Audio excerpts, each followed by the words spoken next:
vécu de grossesse. Par où commencer? Ben, en tout cas, tout d'abord, allô, bon retour ou bienvenue si vous êtes nouvelle sur ma chaîne. Mon nom c'est Josiane, je suis entrepreneur et créatrice de contenu. Je suis maman de 2 beaux garçons et je suis mariée à mon meilleur ami depuis beaucoup d'années. Et ce petit bout de YouTube, c'est ma chaîne où je parle de plusieurs sujets qui m'intéressent. Aujourd'hui, on va aborder le sujet de mon vécu de grossesse parce que si vous ne l'avez pas remarqué, surtout si vous me suivez juste sur YouTube, ben, ça fait plus d'une année que j'avais rien posté à part les 2 vidéos récemment, et la raison principale c'était parce que j'étais enceinte et que quand je suis enceinte, je suis presque absente, voilà.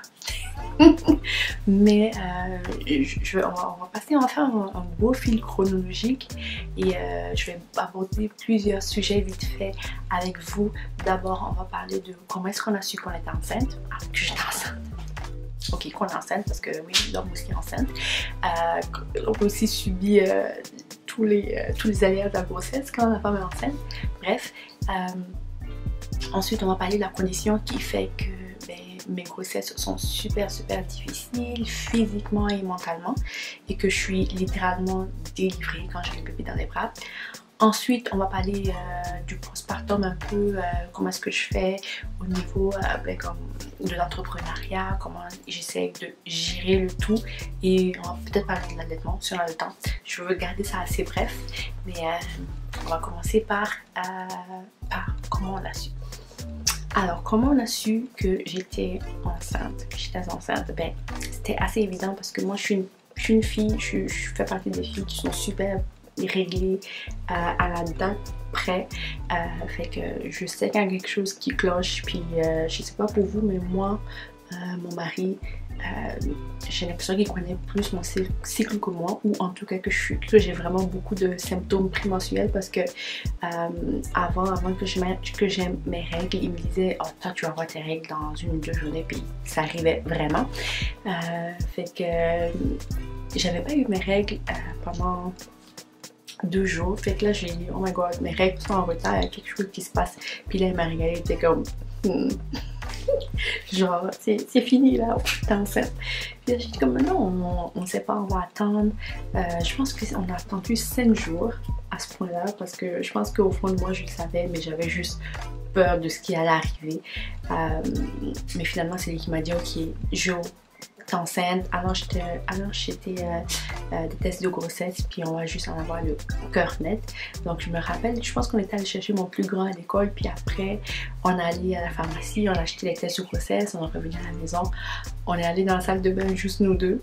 Puis là, moi je tremblais comme une feuille, j'étais incontrôlable. Je pense que je sais pas pourquoi je paniquais autant, mais Jacques était super zen, tout à l'heure il était comme: mais non, on fait les tests, c'est juste une confirmation. Il était comme: je suis sûre que t'es enceinte, c'est sûr.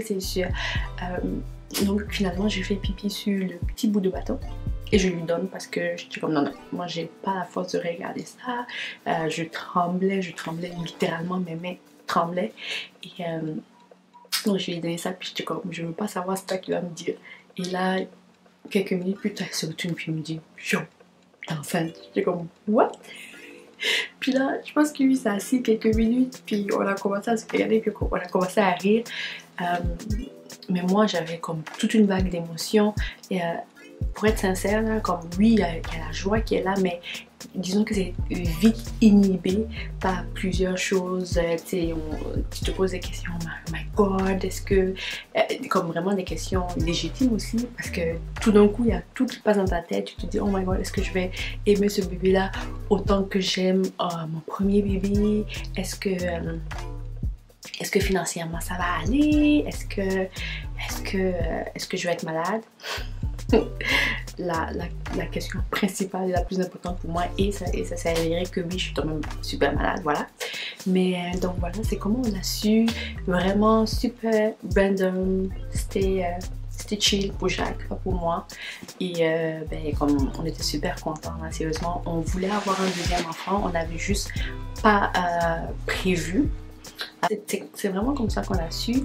Maintenant, on va parler de la condition qui fait que mes grossesses sont super difficiles. L'hyperemesis gravidique ou hyperemesis gravidarum, ouais. Je sais pas si vous connaissez, mais c'est une condition de grossesse qui touche à peu près 1% des femmes enceintes. Donc bien sûr il fallait que je fasse partie de ces 1% là. Mais qu'est-ce que c'est?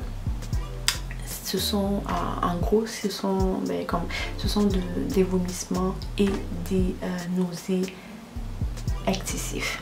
Et quand je dis excessif, c'est parce que c'est pas les petites nausées du matin qu'on est enceinte, puis que tu sais, on se lève le matin, on se sent pas bien, mais qu'on arrive à manger, on arrive à passer la journée tranquillement. Non, c'est pas ça du tout. C'est brutal, disons. C'est brutal physiquement, brutal mentalement. J'en pleurais sous la douche quelques fois par jour, quelques fois par semaine, pour vous dire à quel point c'était difficile. Je pouvais vomir au moins 6 fois par jour et en gros tout ce que je mangeais, ça ressortait, même l'eau. Et j'ai même dû finir à l'hôpital pour être hospitalisée, pour avoir une intraveineuse, pour être réhydratée, parce que c'est ça que ça fait. On perd le poids, on perd beaucoup de poids. Je pense qu'en même pas 2 semaines, j'avais perdu 5 kilos. Puis c'est sûr que c'est une condition qu'il faut que ce soit très suivi par votre gynéco ou votre OBGYN, obstétricien, gynécologue, parce que ça peut avoir un impact sur le bébé d'être avec un petit poids, mais aussi sur la maman, que ce soit pendant toute la grossesse ou même à l'accouchement. Puis moi ça a commencé, en général ça commence vers 4-8 semaines, puis celles qui sont chanceuses parmi celles qui l'ont, ça s'arrête à un moment donné, mais nous autres c'est vraiment toute la grossesse. Et quand je vous dis toute la grossesse, c'est vraiment tout le long de la grossesse. C'est sûr qu'à un moment donné je vomissais beaucoup moins, je me sentais beaucoup mieux, mais en gros c'est vraiment à la fin de la grossesse, quand le bébé est hors de moi, que tout s'en va comme par miracle. Sérieusement c'est ça, puis c'est un phénomène qu'il faut vivre pour le comprendre. Mais c'est dès que le bébé est hors de moi, même pas quelques heures plus tard, comme dans la même journée, là je suis back to normal, j'ai plus de nausées, j'ai plus de d'hypersalivation, je me sens mieux, comme tout revient à la normale. C'est comme si quand le bébé est dans mon ventre, comme mon corps a l'impression que c'est comme un virus ou un corps étranger, puis qu'il faut puis c'est ça son système de défense. Mais il y a plusieurs recherches là, il y a quelques recherches là-dessus, mais pas des recherches poussées malheureusement, parce qu'il y a juste un petit pourcentage de la population des femmes qui l'ont. Mais il y a plusieurs pistes de, disons des pistes de recherche qui est sujet, comme c'est le taux d'hormones quand on est enceinte. Ça peut être aussi héréditaire. Moi je sais que par exemple ma mère était super malade aussi quand elle était enceinte, ma soeur aussi l'a vécu, donc voilà, ça peut être héréditaire aussi, ça peut être aussi à cause du poids avant la grossesse. Il y a plusieurs points qui sont mentionnés, mais il n'y a pas vraiment d'arrêté, des choses comme officielles disons. Heureusement qu'il y a quelques forums, comme quand j'étais enceinte, j'avais installé des applications qui avaient quelques forums où on se retrouvait entre, comme tu pouvais retrouver puis voir le vécu d'une autre femme qui passe à travers. Puis c'est dommage de le dire, mais tu es pratiquement contente de savoir que tu n'es pas la seule. Et oui, c'est ça, c'est cette condition que j'ai quand je suis enceinte qui fait que c'est super difficile, et c'est une des raisons qui fait que moi je pense que I'm done pour les enfants, parce que sérieusement c'est traumatisant physiquement. T'as l'impression que t'as aucun contrôle sur ton corps, littéralement. T'as même du mal à te déplacer au début. Je me rappelle la journée où ça a commencé, j'avais une conférence avec Annie Lui, qui est une avocate qui est ici à Montréal, puis on avait fait une conférence ensemble. Je vous assure, je vous jure, je ne sais pas comment est-ce que j'ai fait ce jour-là pour être présente à la conférence, parler en tant que speaker, puis animer, puis faire semblant que tout allait bien. Je pense que like God was with me. Mais le lendemain, tout a dégénéré. J'ai fini à l'hôpital parce que c'était juste impossible. J'ai fini à l'hôpital puis j'étais comme juste donnez-moi quelque chose. Il y a aussi des traitements qu'on donne. Je me rappelle avec ma première grossesse, on m'avait donné un traitement, ça n'avait pas vraiment fonctionné. Fait que cette fois-ci, j'ai plus essayé des méthodes plus naturelles entre guillemets. Par exemple, consommer plus de gingembre. Déjà à l'habitude, tous les jours je bois du gingembre. Donc voilà, consommer plus de gingembre. Manger en petite quantité mais plusieurs fois dans la journée, des choses comme ça. Mais disons que il n'y a pas vraiment de... Il n'y a pas comme un traitement miracle, il n'y a pas comme un médicament qu'on donne puis ça fonctionne tout le temps. Non, ça va pas comme ça. Donc si vous êtes parmi celles qui ne vivent pas ça pendant leur grossesse, good for you. Mais si vous êtes comme moi, vous faites partie de la HG family, on se comprend. Sérieusement, ça prend une force incroyable de se dire, d'essayer de voir la lumière au bout du tunnel à ce point-là. Je sais qu'il y a des femmes qui... Il y en a même qui pensent à avorter, tellement c'est difficile. Et j'ai l'impression que quand on vit ça puis qu'on en parle, c'est tout le temps sous-estimé par les autres femmes parce qu'elles peuvent pas comprendre. Je pense que c'est quelque chose que tu comprends juste quand tu vis la chose. Je me rappelle que souvent, tu sais, j'en parlais à des personnes, puis j'expliquais c'était quoi, puis on me disait tout le temps oh mais c'est normal, c'est des nausées, c'est normal, tout le monde a des nausées. Je suis comme non, c'est pas la même chose, c'est pas du tout la même chose, c'est pas des nausées du matin, ça c'est des nausées toute la journée. Et moi c'est tout pendant toute la grossesse. Bref, j'ai eu un bébé en santé, puis c'est vraiment l'essentiel, sérieusement, c'est l'essentiel. Grossesse traumatisante, accouchement traumatisant, mais à la fin, je suis bien en santé, mon bébé est bien en santé, puis like, thank God, c'est vraiment ce qui compte à la fin de la journée. Donc voilà, l'hyperémèse gravidique. C'est ça la condition. Vous pouvez le googler puis essayer d'en apprendre plus. Puis peut-être que ça, si vous ne l'avez pas, peut-être que ça vous rendra un peu plus sensible quand une femme qui vit la condition vous en parle. Juste vous éduquer là-dessus, juste en apprendre plus. Comme je l'ai dit, c'est quelque chose que tu ne comprends pas tant que tu ne vis pas la chose. Mais je pense que quand tu sais c'est quoi, quand tu essaies d'imaginer c'est quoi, ben, tu es un peu plus sensible et tu vas faire beaucoup plus attention à tes propos quand tu parles à une femme qui vit la chose. Voilà. Maintenant, on va parler un peu de comment est-ce que je fais. Comment est-ce que je fais parce que ce postpartum là est vraiment très différent de ma première grossesse, parce qu'avec mon premier, ben, j'étais vraiment en congé de maternité parce que j'avais un travail de bureau 9 à 5, donc vraiment j'étais en congé de maternité. Je faisais rien d'autre que de m'occuper de mon bébé. Mais là je suis entrepreneur, j'ai pas droit au congé. Oui, j'ai pris quelques jours avant l'accouchement et après pour vraiment passer du temps avec ma famille. Ma mère est là pour m'aider, fait que ça fait un gros changement.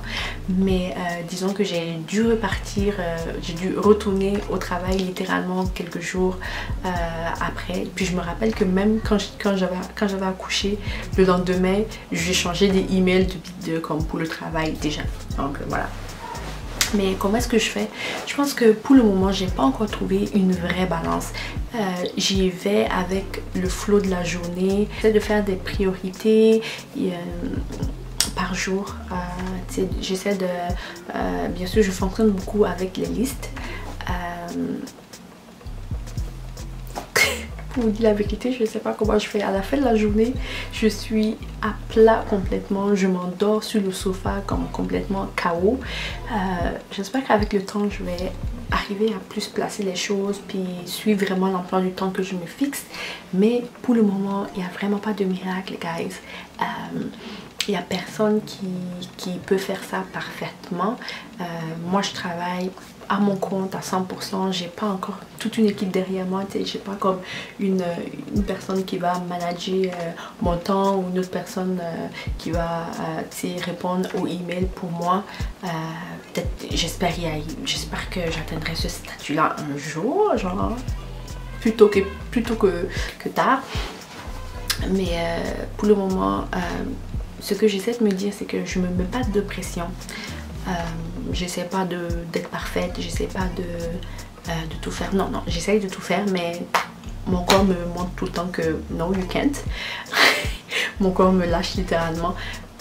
Mais voilà, juste pour vous dire que, tu sais, on est des mamans, on fait de notre mieux chaque jour. Vous mettez pas de pression, vous comparez pas aux autres parce que les autres sur les réseaux sociaux, elles vous montrent ce qu'elles veulent vraiment vous montrer. Et même moi, je montre, j'ai montré la réalité, mais à la fin de la journée, je montre ce que j'ai envie de montrer. Donc vraiment, les réseaux sociaux, faites attention. C'est pas la vie, c'est 5% de la vie des gens que vous trouvez sur les réseaux sociaux. C'est pas ce qui se passe 24 heures sur 24. Donc voilà. J'avais dit que j'allais parler un peu de l'allaitement. Moi personnellement, j'adore allaiter. Sérieusement, c'est comme mon temps avec mon bébé. Ça m'arrive de le prendre, de l'amener dans la chambre, puis me coucher, puis l'allaiter, puis le caresser, puis on va se regarder dans les yeux, puis c'est juste super beau. Dieu merci, j'ai jamais eu de problème avec l'allaitement, avec mon premier comme avec celui-là aussi. Donc tout se passe bien, heureusement. Puis je sais pas jusqu'à quand je vais allaiter. Je pense que je vais allaiter jusqu'à ce que comme l'enfant décide que qu'il veut plus. Avec mon premier, il a littéralement cessé tout seul. Ça s'est résorbé comme petit à petit avec le temps. Avec lui, je sais pas encore, on va voir. Mais oui, l'allaitement se passe super bien. Mais j'avoue qu'il y a des jours où c'est oh my god guys, c'est littéralement l'enfant prend toute ton énergie, tout ton lait, mais toute ton énergie aussi. C'est vraiment un marathon, je trouve, allaiter. Assurez-vous de vous hydrater à fond avant d'allaiter. Voilà, tout se passe bien côté allaitement. Partagez avec moi vos expériences dans les commentaires. Mais voilà, c'est tout pour aujourd'hui, pour ma vidéo discussion sur mon vécu de grossesse. Je sais pas si vous entendez mon bébé, mais là il pleure, je pense que je dois aller le retrouver. On se retrouve dans les commentaires, laissez-moi savoir ce que vous en avez pensé, puis donnez-moi des idées de vidéos. Je veux vraiment être plus présente sur YouTube, donc voilà, laissez-moi savoir, puis on se retrouve bientôt, bisous.